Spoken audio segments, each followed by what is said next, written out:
بسم اللہ الرحمن الرحیم الا ان اولیاء اللہ لا خوف علیہم ولا هم یحزنون۔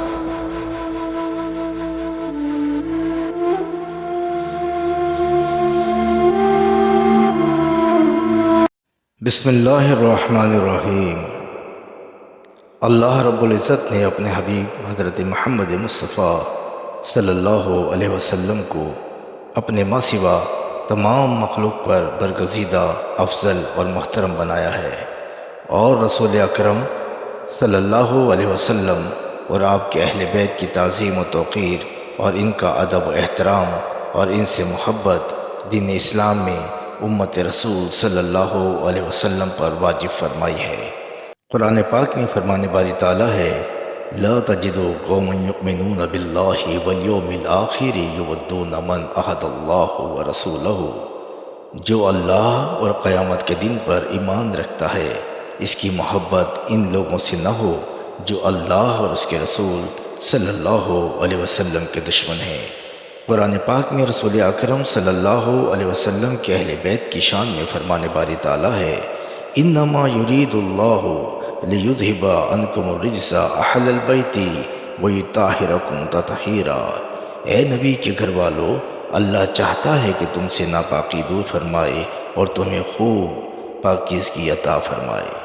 حضرت عمر بن ابی سلمہ رضی اللہ تعالی عنہ سے روایت ہے، آپ بیان فرماتے ہیں کہ جس وقت یہ آیت کریمہ نازل ہوئی تو اس وقت حضور اکرم صلی اللہ علیہ وسلم سیدہ ام سلمہ رضی اللہ عنہما کے گھر تشریف فرما تھے۔ آپ صلی اللہ علیہ وسلم نے حضرت علی کرم اللہ وجہ الکریم، سیدہ فاطمہ الزہرا رضی اللہ تعالی عنہما، امام حسن اور امام حسین رضوان اللہ علیہ اجمعین کو بلایا اور اپنی چادر مبارک کی آغوش میں لے کر بارگاہ الہی میں عرض کیا، اے میرے پروردگار،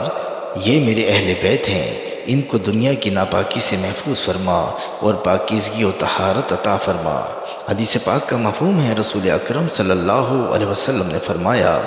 میں تم میں دو چیزیں یعنی اللہ کی کتاب یعنی قرآن پاک اور میری اطرت یعنی میرے اہل بیت چھوڑ رہا ہوں، اگر تم نے ان کی اطاعت کو لازم رکھا تو کبھی گمراہ نہ ہوگے۔ صاحب مدارج النبوت لکھتے ہیں کہ حضور اکرم صلی اللہ علیہ وسلم نے فرمایا، میرے اہل بیت سے محبت رکھنا آتش دوزخ سے نجات کا ذریعہ ہے، اور میرے اہل بیت سے عقیدت اور ان کا ادب و احترام عذاب الہی سے امان کا ذریعہ ہے۔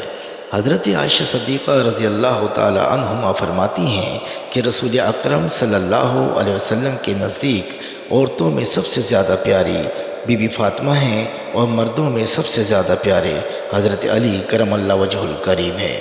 رسول اکرم صلی اللہ علیہ وسلم امام حسن اور امام حسین علیہ السلام کو گود میں لے کر اللہ رب العزت کی بارگاہ میں دعا فرمایا کرتے، اے میرے پروردگار، میں ان دونوں کو اپنا محبوب رکھتا ہوں، تو بھی انہیں اپنا محبوب فرما، اور جو ان سے محبت رکھتے ہوں تو بھی ان سے محبت فرما۔ خواجہ خواجگان حضرت خواجہ حسن بصری رحمۃ اللہ علیہ تعالیٰ فرماتے ہیں، امام حسن اور امام حسین اور اہل بیت کی اطاعت اور محبت ہدایت کی علامت اور دین کی سلامتی اور آخرت میں نجات کا ذریعہ ہے۔ حضرت شیخ رکن الدین سمنانی رحمۃ اللہ علیہ فرماتے ہیں کہ امام ابو حنیفہ رحمۃ اللہ علیہ حضرت امام جعفر صادق رضی اللہ تعالی عنہ سے انتہائی عقیدت و محبت رکھتے اور ادب و احترام فرمایا کرتے تھے، اور امام شافعی رحمۃ اللہ علیہ کو اہل بیت کی مدحت اور ثنا پر بہت ناز تھا۔ حضرت بایزید بسطامی رحمۃ اللہ علیہ، حضرت جنید بغدادی رحمۃ اللہ علیہ کے اہل بیت سے محبت اور عقیدت کا یہ عالم تھا کہ اہل بیت کے قدموں کی خاک اپنے چہرے اور آنکھوں پر ملا کرتے تھے۔ حضور داتا گنج بخش علی حجویری رحمۃ اللہ علیہ اپنی مشہور زمانہ کتاب کشف المحجوب میں فرماتے ہیں کہ رسول اکرم صلی اللہ علیہ وسلم کے اہل بیت اللہ رب العزت کی طرف سے عطا کردہ ازلی یعنی ہمیشہ کی پاکیزگی اور طہارت کی وجہ سے امت رسول صلی اللہ علیہ وسلم میں سب پر فضیلت رکھتے ہیں۔ حضور غوث العظم رحمۃ اللہ علیہ اپنی کتاب غنیۃ الطالبین میں منقول فرماتے ہیں کہ حضرت ام سلمہ رضی اللہ عنہما فرماتی ہیں رسول اکرم صلی اللہ علیہ وسلم میرے حجرے میں تشریف فرما تھے اور امام حسین رضی اللہ تعالی عنہ آپ صلی اللہ علیہ وسلم کے سینہ اقدس پر چڑھ کر کھیل رہے تھے اور آپ صلی اللہ علیہ وسلم کے دست مبارک میں مٹی کا ٹکڑا تھا اور آپ صلی اللہ علیہ وسلم کے آنکھوں سے آنسو جاری تھے۔ جب امام حسین تشریف لے گئے تو میں نے رسول اکرم صلی اللہ علیہ وسلم سے رونے کا سبب پوچھا تو آپ صلی اللہ علیہ وسلم نے فرمایا حضرت جبریل نے مجھے اس جگہ کی مٹی لا کر دی ہے جہاں حسین شہید کیے جائیں گے، فرمایا میں اسی وجہ سے غمزدہ ہوں۔ حضور غوث اعظم فرماتے ہیں کہ حضور اکرم صلی اللہ علیہ وسلم کو امام حسین کی شہادت اور مقام شہادت کی خبر سے حضرت جبریل علیہ السلام نے امام حسین کے بچپن میں ہی آگاہ فرما دیا تھا۔ حضور غریب نواز خواجہ معین الدین چشتی رحمۃ اللہ علیہ امام علی مقام حضرت امام حسین علیہ السلام کی شان میں نظر عقیدت پیش کرتے ہوئے فرماتے ہیں شاہ است حسین بادشاہ است حسین دی است حسین دی پناہ است حسین سرداد نداد دست در دست یزید حقا کے بنا الہ است حسین۔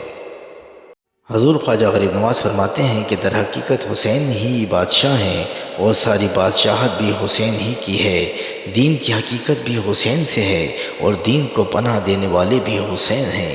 امام حسین نے دین کی بقا اور سلامتی کے لیے شہادت قبول فرما لی مگر باطل کو دین برباد نہیں کرنے دیا، اور حقیقت یہ ہے کہ کلمہ حق کی سربلندی امام حسین کی شہادت اور ذات اقدس سے ہے۔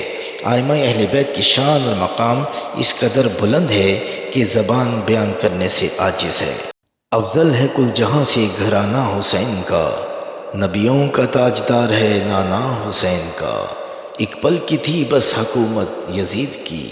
صدیاں حسین کی ہیں زمانہ حسین کا۔ وما علینا الا البلاغ المبین۔